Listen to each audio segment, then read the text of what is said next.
नमस्कार मंडळी. गप्पा टप्पांच्या कार्यक्रमात आपल्याला कबूल केल्याप्रमाणे विविध मान्यवर आणि प्रतिष्ठित व्यक्तींशी आपण गाठभेट घेत असतो. आज आपल्यासोबत गप्पा टप्पा करायला डॉक्टर अनिरुद्ध माळगावकर आहेत. नमस्कार डॉक्टर. नमस्कार. डॉक्टर माळगावकर ठाण्याच्या कोविड सेंटरचे वैद्यकीय अधिष्ठाता आहेत आणि आपण त्यांच्याशी गप्पा मारूया, त्यांच्याकडून जाणून घेऊया की ह्या कोविडमुळे जी काही परिस्थिती उद्भवली त्यात त्यांनी त्याला कसं तोंड दिलं. सुरुवातीला डॉक्टरांबद्दल बोलायचं झालं तर डॉक्टर मूळचे डोंबिवलीच्या मॉडेल हायस्कूलचे विद्यार्थी आणि MGMमधून तुम्ही वैद्यकीय शिक्षण घेतलं. डॉक्टर, डोंबिवली ते ठाणे तसा पल्ला छोटा आहे, पण हा प्रवास अभिप्रेत होता, अपेक्षित होता का वेगळी स्वप्न होती? तसं काही नव्हतं. कसं झालं, मी MGMमधनं अंडर ग्रॅज्युएट केलं आणि सायन हॉस्पिटलमधनं माझं पोस्ट ग्रॅज्युएशन केलं. त्याच्यानंतर वर्ल्ड हेल्थ ऑर्गनायझेशनच्या TBच्या प्रोजेक्टमध्ये माझी निवड झाली आणि तिकडे मी 4 वर्ष काम केलं. 4 वर्ष काम केल्यानंतर माझ्या काही फॅमिली रिस्पॉन्सिबिलिटीज होत्या. त्याच्यासाठी मी ते सोडून परत आलो. त्यावेळेला इथे TMCमध्ये पोस्ट्स निघालेल्या होत्या आणि मी सहज जॉईन केल्यानंतर मी MD असल्याकारणाने, मी जेव्हा जॉईन केलं त्यावेळेला मी मेडिकल ऑफिसरच होतो. बरोबर. पण MD असल्याकारणाने असं झालं की मला इथे शिवाजी हॉस्पिटलमध्ये लेक्चररचा ॲडिशनल चार्ज देण्यात आला आणि मग मी दोन्ही चार्ज बघायचो. तिथे RCH ऑफिसरचा पण चार्ज बघायचो, लेक्चररचं पण काम करायचो. शिकवायची इच्छा होती. आणि मग ज्या वेळेला इथे पोस्ट निघाल्या त्यावेळेला माझ्याकडे अनुभवही होता आणि कामही केलेलं होतं, त्यामुळे माझं सहज सिलेक्शन झालं त्याच्यात. आणि आता मी गेले 8 वर्ष तिकडे अधिव्याख्याता आहे. त्याच्यात मी अनेक व्याख्यानं, रिसर्च, म्हणजे माझे स्वतःचे 47 इंटरनॅशनल पब्लिकेशन्स आहेत, रिसर्च पब्लिकेशन्स, आणि मुलांनाही शिकवलेलं आहे, मुलांचेही रिसर्च प्रोजेक्ट्स केलेले आहेत. त्याच्यानंतर विविध उपक्रमांमध्ये काम केलेलं आहे, युनिव्हर्सिटीच्या एक्झाम्स, यातही सगळं काम केलं. या सगळ्या अनुभवाचा तुम्हाला या सध्याच्या परिस्थितीत भरपूर उपयोग झाला असेल. हो. मी WHO असताना मी अख्खं उत्तर प्रदेश स्टेटचा TV प्रोग्रामचा इन्चार्ज होतो. त्यामुळे प्लॅनिंग, बजेटिंग, ट्रेनिंग्स कशी घ्यायची वगैरे, एपिडेमिक कंट्रोल कसा करायचा, हे मला आधीही ज्ञात होतं. या ह्याच्यात मला चांगलाच उपयोग झाला या गोष्टीचा. साधारण डिसेंबरमध्ये कोरोनाचा उगम झाला असं म्हटलं तर, आणि पुण्यामध्ये पहिल्यांदा मार्चच्या पहिल्या आठवड्यात त्याचा संसर्ग सापडला, म्हणजे रुग्ण सापडला. आणि हा जो काळ होता म्हणजे डिसेंबर ते मार्च, आणि मार्चमध्ये 22-23 मार्चला आपल्याकडे लॉकडाऊन झालं. या 3 महिन्याच्या कालावधीमध्ये मला वाटतं तुमच्यावर खूप मोठी जबाबदारी असेल. म्हणजे उद्या काय होणार आहे ह्याची चुणूक लागल्यानंतर तुमच्या क्षेत्रामध्ये जी काही तयारी, म्हणजे तयारी हा शब्द जरा इन्व्हर्टेड कॉमर्समध्ये करायची सुरुवात जी झाली त्याबद्दल आम्हाला थोडंसं. वुहानमध्ये जो आउटब्रेक झाला आणि त्याच्यानंतर ज्या न्यूज येत होत्या त्याच्यामध्ये अशी परिस्थिती होती की कोणालाच काही माहीत नव्हतं. प्रत्येक गोष्ट हेवायर होती, कोणत्याच कॉन्क्रीट गाईडलाईन्स नव्हत्या. प्रत्येकाला डिसिजन घ्यायला संभ्रम येत होता, कारण केवढी मोठी वेळ येणार हे माहिती नव्हतं. म्हणजे त्याच्या विरुद्ध जर आपण लॉकडाऊन केलं तर बिझनेसवर, इकॉनॉमीवर काय परिणाम होणार हे सगळ्यांना माहिती होतं. आणि त्याच्यात काय झालं, लॉकडाऊन व्हायच्या मध्ये आपल्याकडे केसेस नव्हत्या, पण केसेस होऊ नये जागतिक स्तरावर केसेस सुरू झाल्या होत्या, युरोपमध्ये केसेस सुरू झाल्या होत्या. त्याच्यामुळे जे इंटरनॅशनल ट्रॅव्हलर्स होते त्यांचं स्क्रीनिंग पहिलं सुरू झालं. मला आठवत आहे की एकदा असं सांगितलं गेलं की आज रात्री 1 वाजता, दुपारी 11 वाजता फोन आला, आज रात्री 1 वाजता 150 लोकांचं विमान येणार आहे आणि त्यांना 10 दिवसाच्या क्वारंटाईनची व्यवस्था करायची. क्वारंटाईन सेंटर कासारवाडवलीला होतं. वास्तविक पाहताना ती BSUPची एक बिल्डिंग आहे जी तयार होती. त्याच्या 1 किलोमीटर आसपास काहीच नव्हतं आणि तिथे ती तयारी सुरू झाली. रस्ता बनवत होते. कोऑर्डिनेटर मीच, कारण मी MOH. रस्ता बनवत होते. पाण्याची लाईन टाकणारे पाण्याची लाईन टाकत होते. टँकर आणून ती लाईन टाकेपर्यंत पाणी टाकून साफसफाई सुरू होत होती. साफसफाईचं काम ते करत होते. इलेक्ट्रिसिटीवाल्यांना बोलवून ते लोक ट्यूब्स, फॅन्स फिट करत होते. पाणी येत आहे की नाही ते बघत होते.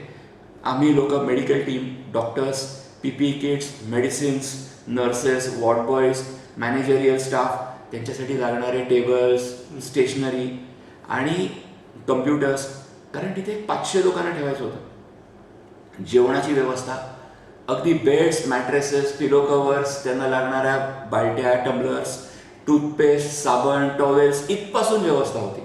आणि ही सगळी व्यवस्था आम्हाला 12 तासात करायची होती. तर नशिबाने ते त्या दिवशी फ्लाईट आलं नाही, कारण आम्ही तरी ती व्यवस्था केली, पण करेपर्यंत सकाळचे 8 वाजले आणि दुसऱ्या दिवशी ते फ्लाईट आलं, तोपर्यंत वी वर रेडी. क्या पण तरी ते 12 तास म्हणजे युद्ध पातळीवर युद्ध पातळीवरचं काम होतं पूर्ण. प्रत्यक्षात म्हणजे शब्दशः ते युद्ध पातळीवरचं काम होतं. त्यानंतर ज्या पद्धतीने प्रभाव वाढत गेला आणि ह्या हॉस्पिटलची म्हणजे आपण जिथे आज आहोत ठाणे ग्लोबल हबची गरज निर्माण झाली, त्यासाठीची तयारी. मी दोन्ही सांगेन तुम्हाला. पहिली गोष्ट म्हणजे त्याच वेळेला आपल्याकडे एक केसेस निघायला लागल्या होत्या. बरोबर. प्रायमा फेसी आपल्याकडे अशी कोणतीही फॅसिलिटी त्यावेळेला नव्हती आणि पहिल्या काही केसेस आपण कस्तुरबा हॉस्पिटलला पाठवत होतो. तर पहिलं त्याच्यासाठी ॲम्ब्युलन्सच्या सर्व्हिसेस, की आल्यानंतर डेडिकेटेड ॲम्ब्युलन्स सर्व्हिस पाहिजे जी पेशंट्सना घेऊन जाईल. त्याच्यानंतर तिथे जाऊन होम व्हिजिट करणं, तिकडच्या आजूबाजूच्या लोकांमध्ये सर्वेलन्स करणं, तिथे कंटेनमेंट झोन्स तयार करणं जेणेकरून तिकडे लोकांची मुवमेंट रेस्ट्रिक्ट केली जाईल. या सगळ्या ॲक्टिव्हिटीज सुरू झाल्या आणि पहिल्या दिवशी एक केस, 2 दिवसांनी अजून एक केस, म्हणता एक केस सुरू झाली. त्याच्यानंतर असं लक्षात आलं मुंबईमध्ये केसेस वाढायला लागल्या. असं लक्षात आलं की आपल्याकडेही केसेस वाढणार आणि आपल्याला फॅसिलिटी पाहिजे. त्यावेळेला उच्चस्तरीय मीटिंग झाली होती. कमिशनर होते, एक स्पेशल आपल्याकडे कोरोना ऑफिसर होते रणजित कुमार IAS साहेब आणि पालकमंत्री, या लोकांमध्ये मीटिंग झाली आणि त्यांनी हे ठरवलं की आपल्याकडे आपण ॲटलिस्ट 3 फॅसिलिटीज तयार करायच्या. त्यातलं पहिलं म्हणजे हे ठाणे कोविड हॉस्पिटल किंवा ग्लोबल इम्पॅक्ट हब बिल्डिंग. मी त्याच्या प्लॅनिंग कमिटीमध्ये होतो. सुरुवातीला इथे अधिष्ठाता म्हणून एक डॉक्टर योगेश शर्मा होते, त्यांना दिलं गेलं. पण तरी DMC केळकर साहेब, मी आणि बाकी अजून मंडळी होती प्लॅनिंगमध्ये. त्यावेळेला ना आम्ही अगदी एक गोष्ट चार्ट आउट केली. म्हणजे 250 प्रकारची मेडिसिन्स, त्याची लिस्ट बनवणं, सर्जिकल्सची लिस्ट बनवणं, बेड्स किती लागतील, मॅट्रेसेस किती लागतील, सेफ जे तिकडे होतं तितकं, साईड लॉकर्स ठेवणं, पाण्याची व्यवस्था करणं, ऑक्सिजन पायपिंग करणं. इथे त्याच्यानंतर पहिली ज्या वेळेला संकल्पना होती त्यावेळेला ज्या MCHI ने आपल्याला ही बिल्डिंग दिली त्या लोकांची अशी संकल्पना होती की इथे ICU नको, आपण एक साधंच कोविड सेंटर सुरू करूया. पण आमच्या टीमने ना आम्ही कमिशनरांना कन्व्हिन्स केलं आणि ते कन्व्हिन्स झाले. मी त्यांना काय म्हटलं की सर, एखादा पेशंट सिरियस झाला आपण काय करणार, त्याला प्रायव्हेटमध्ये जागा मिळेपर्यंत किंवा बाहेर जागा मिळेपर्यंत तो दगावायला नको, तर आपल्याला एक ट्रान्झिशनल केअर युनिट तरी द्या 20 बेडचं. पण त्यांना ती संकल्पना कळली आणि ते म्हणाले नाही, 80 bedded ICU we will start. Now we had की आम्हाला आता 80 बेडेड ICU सुरू करायचं. सुरुवातीला माणसं जमवणं, त्यावेळेला लॉकडाऊन होतं, लोक यायला तयार नव्हती, डॉक्टर्स यायला तयार नव्हते, नर्सेस यायला तयार नव्हत्या. आम्ही इंटरव्ह्यूज ॲडव्हर्टाईज केले तरी लोक येत नव्हती. त्याच्यात इंडियन मेडिकल असोसिएशनने आमची मदत केली. पण तरी प्रत्येक टेंडर्स काढायची होती. इथे मॅनपॉवरचं टेंडर, त्याच्यानंतर जे साफसफाई केली जाते त्याचं टेंडर, त्याच्यानंतर ऑक्सिजनसाठी टेंडर्स, आपल्याकडे फूड जे जेवण दिलं जातं त्याचं टेंडर, याचं लॉन्ड्रीचं टेंडर, मेडिसिन अँड सर्जिकल्सचं टेंडर, ह्या सगळ्या गोष्टी प्लॅनिंगमध्ये चालल्या होत्या. ही बिल्डिंग याच्यात वरती ना फ्लोरिंग पण नव्हतं, ट्यूबलाईट्स आणि फॅन्स बसवलेले नव्हते, ऑक्सिजनचं पायपिंग नव्हतं. ह्या सगळ्या गोष्टी सायमल्टेनियसली चालू झाल्या. आपण ते स्क्रॅच मधनं हा सेटअप, हा अर्धा मजल्याचा सेटअप होता. पण जिथे इथे मागे ICU आहे तिथे काहीच नव्हतं. Under construction building. एवढं सगळं झाल्यानंतर तुम्हाला मित्रांनो काही स्ट्रगलिंग पॉइंट्स म्हणजे ज्याला आपण म्हणतो ना की जिथे परिस्थिती परीक्षेपेक्षा बिकट निर्माण झालेली, त्यातला एक ऑक्सिजनचा पुरवठा आणि त्यातच ते आलेलं तोकते वादळ. त्यावेळच्या मला एक तुमच्याबरोबर सांगायचं, डॉक्टरांशी आपण ते बोलणारच आहोत. तो जो ऑक्सिजन स्टोरिंग टँक जो असतो तो असा उभा अवकाशयान डोळ्यासमोर आणत असा तो उभा असतो. म्हणजे मी मुद्दामून जाऊन पाहून आलो होता तो. आणि त्याच्याबद्दल म्हणजे तुम्हीच सांगा, मी त्याच्यावर काही भाष्य करत नाही. ॲक्च्युली कसं झालं, ज्या वेळेला तुफान आलं तर ऑक्सिजन टँक आणि त्याच्याबरोबर एक वेपरायझर असतो. ऑक्सिजन हा -180 डिग्रीला असतो, तर त्याला नॉर्मल टेम्परेचरवर आणून मग सप्लाय होतो. तर त्याच्यासाठी जो वेपरायझर होता, वारे इतक्या प्रचंड वेगाने वाहत होते की बाजूचं जे जायचं रस्ता आहे ना, तिथे आम्हाला चालता येत नव्हतं, इतका प्रचंड वेग होता. बापरे. हे आमच्या आयकार्ड्स अशी मागे उडायची हवेत. आणि वरून एक पत्रा पडला म्हणून आवाज झाला जोरात, म्हणून आम्ही धावत गेलो बघायला. तर बघितलं ना, तर तो वेपरायझर स्लाइटली हलत होता असं, आणि त्याचे जे बोल्ट्स आहेत खाली जमिनीतले ते उखडत होते. ओहो. आता जर त्याचं कपलिंग जे आहे ते जरा जरी तुटलं असतं, 20,000 लिटर ऑक्सिजन होता टँकमध्ये, तो सगळा बाहेर पडला असता. एकतर इथे ब्लास्ट झाला असता भर पावसात, आणि दुसरं म्हणजे वरती ॲडमिट असलेली 250 माणसं ऑन इन ICU आणि 400 माणसं ऑन ऑक्सिजन तात्काळ दगावली असती. बापरे. मग अक्षरशः DMC केळकर साहेब आणि मी काही न बघता, फायर ब्रिगेडची गाडी होती, त्यांच्यातला तो असा मोठा रस्सा असतो, तो घेऊन आम्ही त्याला टाकून ना, काही दुसरा पर्यायच नव्हता, लटकलो. एका बाजूने खेचून धरलं ते. आणि असं जवळजवळ मग अजून माणसं आली, 7-8-10 माणसं, आणि आम्ही ते एक 25 मिनिट तसंच धरून ठेवलं. त्याच्यानंतर मग वारा थोडा कमी झाला. मग तेवढ्यात माझ्या बायोमेडिकल इंजिनियरनी, माझ्या दुसऱ्या सहकार्याने, म्हणजे माझ्यावर एक डॉक्टर जयेश होते, त्यांनी स्वतः ते ड्युरा सिलेंडर ढकलून नेऊन ऑल्टरनेट O2ची व्यवस्था केली. आणि त्याच्यानंतर मग तो डिकपल करून तो खाली ठेवण्यात आला. एक 4-5 तासात सगळं मॅटर पूर्ववत. अक्षरशः डॉक्टर सांगताना माझ्या चेहऱ्यासमोर तो प्रसंग उभा राहिला, आणि तुमच्याही डोळ्यासमोर नक्कीच उभा राहील. अशा कितीतरी गोष्टी त्यांच्या आयुष्यात म्हणजे या बाबतीत घडल्या. म्हणजे पेशंट्स ज्या पद्धतीने त्यांच्याकडे येत होते, जो फ्लो होता, जो वेग होता, त्या दृष्टीने त्यांना आलेल्या अडचणी आपण जाणून घेणारच आहोत. त्याबरोबर एकदा मला वाटतं तुमचा ऑक्सिजनचा टँकर मुंब्रा बायपासवरती अडकला होता. हो. त्याबद्दल ट्रॅफिक जॅम होतं पूर्ण, आणि मुंब्रा बायपासमध्ये ऑक्सिजनचा टँकर अडकला. तर आम्हाला माहिती होतं की माझ्याकडे 2 तासाचा ऑक्सिजन उरला आहे. बापरे.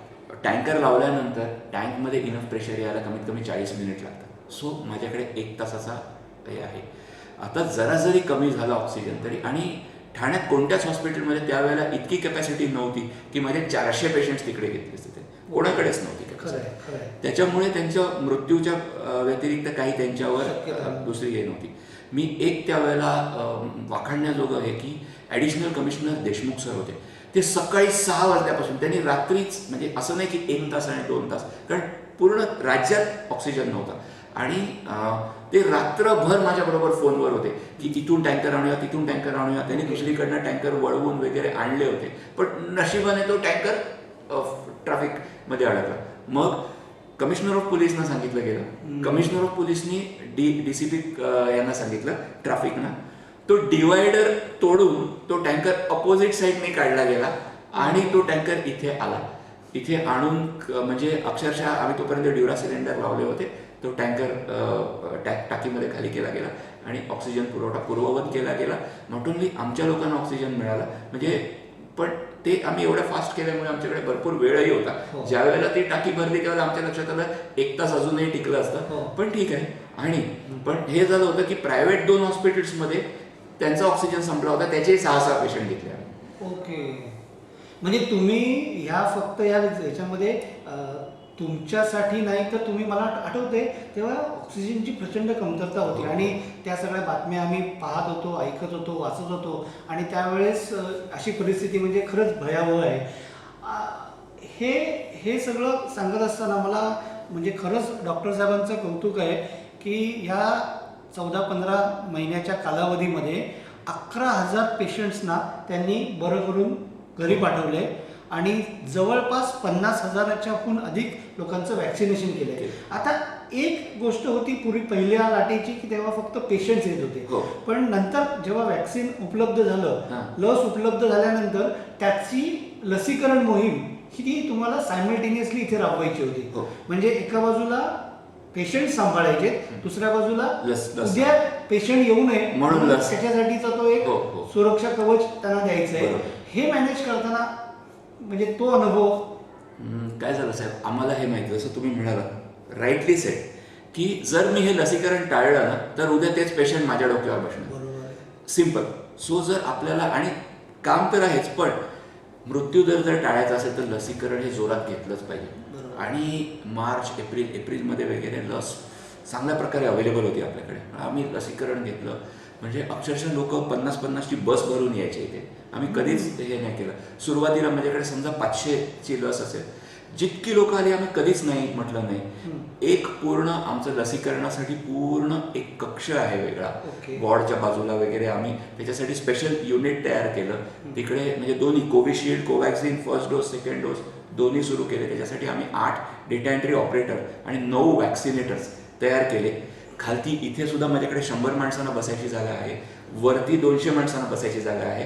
आणि जरी जास्त झाली तरी पार्किंगच्या ह्याच्यात मस्त सुंदर प्लेस आहे, तिथे अजून 200 माणसांना बसायची जागा आहे. इतकी जागा केली, तयारी केली. पूर्ण टोकनने केलं जात होतं, म्हणजे लोक येऊन शांतपणे बसायचे, काही प्रॉब्लेम नाही. तुम्हाला टोकन दिलं, टोकननेच सगळं केलं जाणार. आणि दिवसाला आम्ही म्हणजे कमीत कमी 500 ते मॅक्झिमम 2000 इतकी वॅक्सिनेशन आम्ही केली.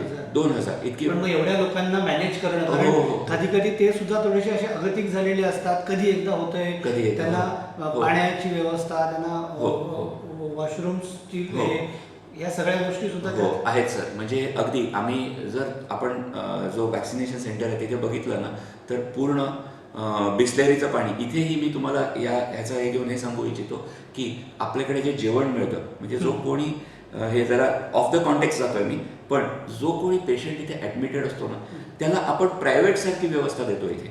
म्हणजे लॉन्ड्री, पूर्ण लॉन्ड्रीमध्ये प्रॉपरली धुतलेले आणि इस्त्री केलेले कपडे रोज, तशा चादरी, उशांची कवरं रोज बदलली जातात. त्याच्यानंतर गरम पाण्याचे शॉवर्स आहेत माझ्याकडे, शॉवर्स लावलेले आहेत, चकाचक बाथरूम्स, शॉवर्स लावलेले आहेत ज्याला गिझर्स आहेत, गरम पाण्याचे शॉवर्स. सकाळी लोकांना 1 ग्लास दूध, 1 अंड, त्याच्याबरोबर 1 फळ आहार प्लस नाश्ता फुल. अच्छा. कधी इडली, कधी हे उपमा वगैरे, आणि चांगला नाश्ता. दुपारचं जेवण, त्याच्यात भात, 4 चपात्या, 1 भाजी, डाळ, 1 पातळ भाजी, एवढं दुपारच्या जेवणात. तसंच रात्रीचं जेवण, आणि दुपारला परत चहा बिस्किट. हे एवढं सगळं मिळतं सर.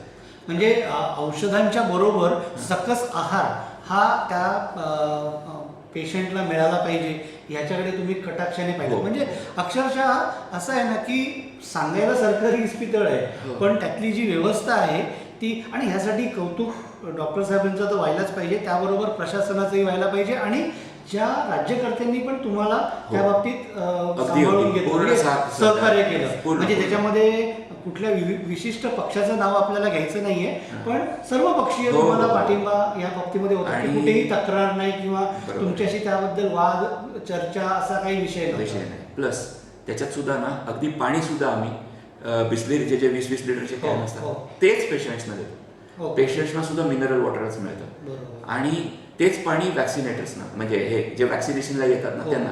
सो पाण्याची व्यवस्था, प्रॉपर टॉयलेटची व्यवस्था, आणि माझ्याकडे फूट ऑपरेटेड बेसिन्स आहे. म्हणजे बेसिनचे सुद्धा नळ ना पायाने हे करून हात धुवायला, म्हणजे ते टचने हे नको, संसर्गही नको, तेही आम्ही करून घेतलं. प्लस माझ्याकडे कधी औषधाची कमतरता नव्हती. ज्यावेळेला रेमडेसिवीर पूर्ण महाराष्ट्रात नव्हतं वगैरे, म्हणजे जसं ऑक्सिजनची कमतरता आम्ही कधीच इथे येऊ दिली नाही, तशी रेमडेसिवीर मी माझ्या पीक ह्याच्यात दिवसाला 550 रेमडेसिवीर रोज द्यायचो. बापरे. आणि माझ्याकडे मेरोपेनेम, टार्गोसिड, पायपरासिलिन, टॅझोबॅक्टम, जी हायर अँटीबायोटिक्स, जी 2-2 हजार रुपये किंवा 1000 रुपयाची इंजेक्शन्स आहेत, ती सुद्धा माझ्याकडे फ्री ऑफ कॉस्ट करून दिली, आणि फ्री ऑफ कॉस्ट. त्याच्यासाठी मला म्हणजे मंत्री महोदयांनी आणि कमिशनरनी मिळून 5 लाख रुपयाचा इम्प्रेस्ट दिला होता, की तुला काहीही लागलं तरी तू रातोरात ते अवेलेबल करून देऊ शकतो. आणि हे आम्ही करून घेतलं. कोणाला, माझ्याकडे डायलिसिस युनिट आहे, सो डायलिसिसचे पेशंट्स वगैरे आम्ही ट्रीट केले. म्हणजे एकंदर कोविड किंवा करोना हा फक्त आजार घेऊन माणसं येत नव्हती, तर त्याच्याबरोबर दुसरेही आजार त्यांचे येत होते, ज्याच्यात हृदयविकार असेल, उच्च रक्तदाब असेल, किंवा तुमचं शुगर, साखरेचं प्रमाण जास्ती असणं, किंवा जसं आता त्यांनी म्हटलं डायलिसिस, किडनीसाठी आपल्याला माहिती आहे त्याची गरज लागते. हे सगळं होत असताना एखादी अशी केस ज्याच्यामध्ये म्हणजे असं क्रिटिकल, आणि तुम्ही, मला वाटतं त्याचा उल्लेख मागे आपण बोलताना केला होता, तर त्याबद्दल एक हे होते, म्हणजे एक आय टेल यू, एक आदिवासी होते.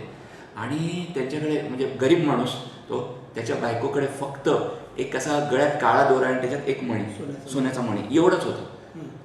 त्या बाईनी ना तो मणी विकला, कारण नवरा आजारी होता, तो मणी विकला आणि फक्त तिचा ॲम्ब्युलन्स इथे येण्यापर्यंत, मला वाटतं जव्हारची केस होती. जव्हारची केस होती, ॲम्ब्युलन्स इथे येईपर्यंतचा खर्च त्यांना मिळाला.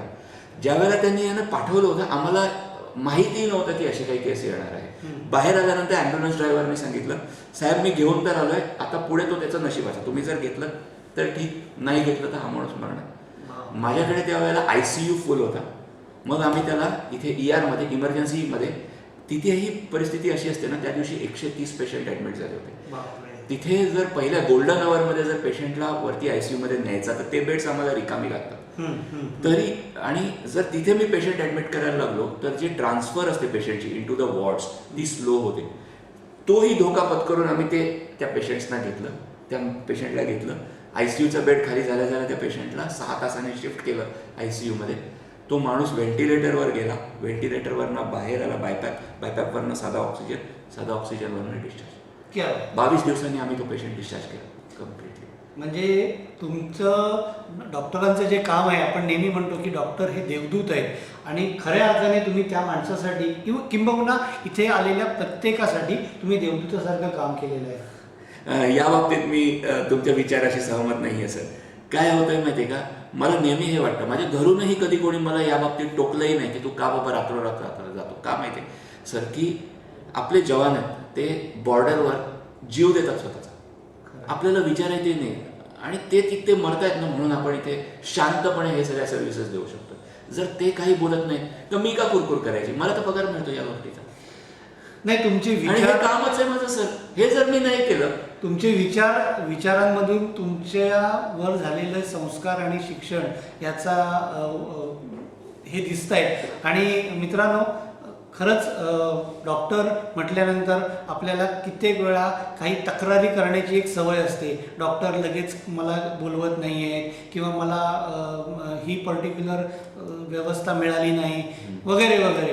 पण ह्या सध्याच्या काळात मला असं वाटतं की आपलं जग म्हणजे नुसतं पृथ्वी या अर्थाने मी म्हणत नाही, तर विश्व आपलं 360 डिग्रीने फिरलं आणि कोणालाही ह्या बाबतीमध्ये अभिप्रेत नसलेलं, अपेक्षा नसलेलं किंवा ध्यानीमनी नसलेल्या गोष्टी ह्या बाबतीत घडल्या. आणि हे सगळं शक्य झालं मुख्यतः वैद्यकीय क्षेत्रातील ह्या मंडळींमुळे. आणि त्यांना जो काही सहाय्य मिळालं विविध क्षेत्रातून, त्याचं म्हणजे अक्षरशः प्रशासन म्हटल्यानंतर आपण फक्त शासकीय अशा अर्थाने नाही म्हणत की खाजगी संस्थांनी सुद्धा तुम्हाला प्रचंड त्या बाबतीमध्ये सहकार्य केलं, मदत म्हणजे समोर येऊन केलं. इनफॅक्ट जाता जाता एक प्रश्न, या सगळ्या काळामध्ये रक्तदानाचा ओघ मंदावला होता आणि रक्ताचा तुटवडा पण जाणवू लागला होता. तर त्यावेळेस ती परिस्थिती तुम्ही कशी इथे आहात? आम्ही इथे त्यासाठी, आणि एकतर रक्ताचा तुटवडा जाणवत होता आणि दुसरं म्हणजे त्यावेळेला, आता नंतर ते आपण बंद केलं, पण प्लाझ्मा थेरपी एक वर आली होती आणि कॉन्व्हॅलेसेंट प्लाझ्मा म्हणजे जे बरे झालेले पेशंट आहेत त्यांचा प्लाझ्मा देण्यासाठी. तर त्यासाठी आम्ही इथे एक रक्तदान शिबिर आयोजित केलं होतं इथे स्वतः. आणि सायन्सची ब्लड बँक, शिवाजी हॉस्पिटलची ब्लड बँक, अजून 2 बाहेरच्या ब्लड बँक्स, अशा 4-5 ब्लड बँक्स आल्या. आणि आमच्या इकडच्या कर्मचाऱ्यांनी, जनतेने आणि बऱ्या झालेल्या पेशंट्सने, जे बरे झालेले पेशंट होते ना त्यांनी भरभरून रक्त दिलं. आमच्याकडे त्यावेळेला जवळजवळ 400-450 बॉटल्स ब्लड डोनेट झालं. प्लस जे पेशंट्स डिस्चार्ज व्हायचे त्यांनाही आम्ही मोटिवेट करायचो की तुम्ही ब्लड द्या. आणि शिवाजी हॉस्पिटलचं हे एक्सटेन्शन असल्यामुळे तिथे ब्लड बँक आहे, तिथे FRSS मशीन आहे आणि प्लॅटिना प्रोजेक्ट वगैरेमध्ये ती रजिस्टर्ड होती. तर तिथेही आम्ही इकडनं मोटिवेट करून लोकांना, कारण थॅलेसेमियाच्या पेशंट्सना कंटिन्युअस ब्लड लागतं आणि त्याच्यासाठी आपल्याकडे कायम एक सदोदित हे ठेवावं लागतं. बरोबर आहे. एकंदरीत आजच्या गप्पाटप्पांमध्ये डॉक्टर माळगावकरांकडनं आपल्याला बऱ्याचशा गोष्टी कळल्या, ज्यातल्या कित्येक गोष्टी आपल्याला कल्पनाही करवत नाही. पण खरंच माझ्या दर्शकांना, माझ्या श्रोत्यांना विनंती आहे की डॉक्टरांबद्दल असलेला आदर आणि त्यांचा मान सन्मान हा राखणं हे आपलं आद्य कर्तव्य आहे. कुठल्याही अडीनडीच्या क्षणी कितीही अटीतटीची वेळ असू दे, डॉक्टरांबद्दल मान राखा. तुम्हाला जर का मान देता येत नसेल तर किमान त्यांचा अपमान किंवा जे काही प्रसंग आपण पाहतो, जीवघेणा हल्ला वगैरे, या सगळ्या गोष्टी जेवढ्या शक्य होतील तेवढ्या नाही तर टाळाच. या गोष्टी आपल्याला करणं खरंच गरजेचं नाही आहे, कारण त्यांच्या सेवेतनं, त्यांच्या कार्यातनं त्यांनी आता तांदळात सुद्धा खडे असतील पण ते खड्यानं बाजूला टाकून द्यायचं, तिकडे लक्ष द्यायचं नाही आणि निव्वळ तांदळाचा भात किंवा साखर भात कसा खाता येईल ह्याचा आनंद घ्यायचा. डॉक्टर, आपण आमच्याशी गप्पा मारल्यात आणि आम्हाला ही जी काही माहिती दिली त्याबद्दल आपले आभार.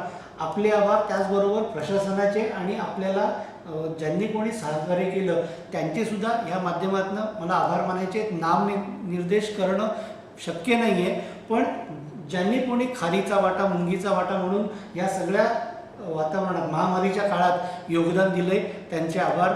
आणि पुन्हा भेटूया मित्रांनो. गप्पा टप्पाच्या या कार्यक्रमात आपण नियमित भेटत असतो, विविध मान्यवरांची चर्चा करत असतो. चॅनलला लाईक करा, सबस्क्राईब करा आणि मी तुम्हाला खात्री देतो की तुमच्याकडे असेच दर्जेदार मुलाखतीचे कार्यक्रम, गप्पा टप्पांचे कार्यक्रम मी सदोदित घेऊन येत राहील. धन्यवाद.